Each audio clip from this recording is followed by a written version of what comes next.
Sa kasalukuyang takbo ng politika sa Pilipinas, marami ang naghahangad ng tunay na pagbabago.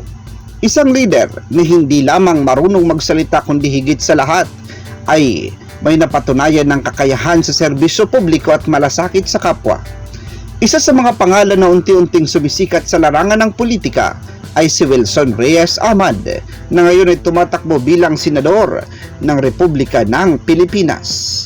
Si Wilson ay ipinanganak noong Setyembre 10, 1962 sa lungsod ng Tagum, Davao del Norte. Lumaki siya sa isang pamilya na may simpleng pamumuhay, ngunit puno ng pangarap para sa isang mas maganda at makatarungang kinabukasan. Ang kanyang amay isang magsasaka, samantalang ang kanyang inay isang guro sa pampublikong paaralan. Sa murang edad pa lamang ay naintindihan na niya ang kahalagahan ng edukasyon, pagtutulungan sa komunidad at pagiging tapat sa anumang gawain.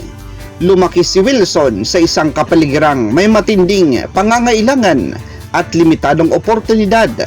Ang karanasang ito ang nagsilbing motibasyon niya upang mangarap ng mas malawak na posibilidad. Hindi lamang para sa kanyang sarili kundi para rin sa mga taong tulad niya na lumaki sa laylayan ng lipunan.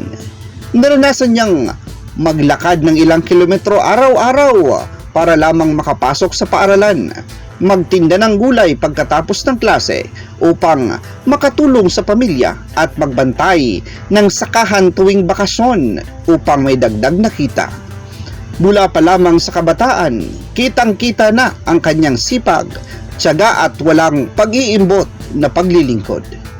Dahil sa kanyang dedikasyon, nakapagtapos si Wilson ng elementarya at sekundarya bilang top 5 sa kanilang batch. Dahil sa mga limitadong kakayahang pinansyal ng pamilya, nag-apply siya ng scholarship sa kolehiyo at pinalad na makapasok sa Universidad ng Southeastern Philippines. Dito, tinapos niya ang kanyang kursong Bachelor of Science in Public Administration, isang kursong swak sa kanyang interes at layunin sa buhay, ang maging isang lingkod bayan. Hindi siya tumigil sa undergraduate degree.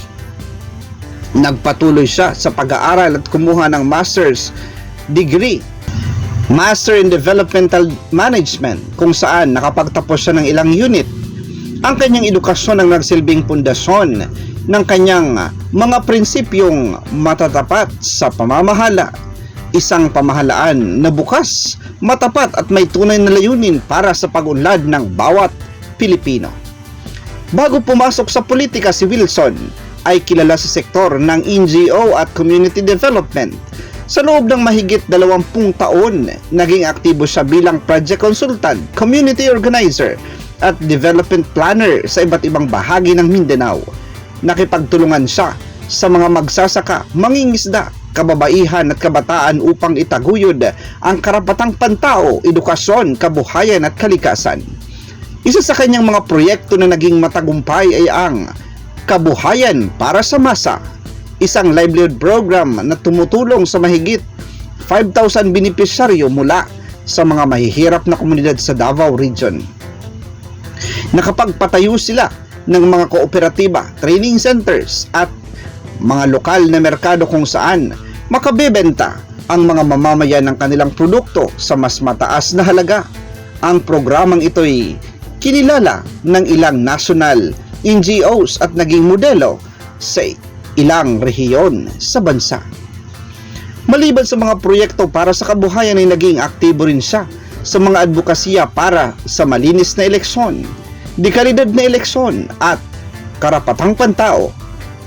Sa kanyang mga isinagawang seminar at capacity building session, nagkaroon ng kamalayan ng maraming mamamayan sa kahalagahan ng paglahok sa demokratikong proseso. Sa pamamagitan ng pagsasanay, natutunan ng mga lokal na lider kung paano makipag-ugnayan sa gobyerno upang makuha ang kanilang karampatang benepisyo, serbisyo at tulong. Ngayong 2025, si Wilson Ahmad ay nagpasyang tumakbo bilang senador sa ating bansa. Hindi madali ang desisyong ito, ngunit dahil sa patuloy na panawagan ng mga taong kanyang naserbisyuhan at sa lumalalang kalagayan ng politika at pamahal-mahala sa bansa, ninais niyang iangat ang kanyang serbisyo sa mas mataas na antas, ang pambansang pamahalaan. Bilang isang kandidato, dala niya ang malinaw at konkretong plataporma. Ilan sa kanyang mga pangunahing plano ay ang mga sumusunod: pagsuporta sa maliit na negosyante at magsasaka, edukasyon para sa lahat, serbisyong pangkalusugan na abot kamay, reforma sa hustisya at pamahalaan, pagsulong ng renewable energy at pangangalaga sa kalikasan.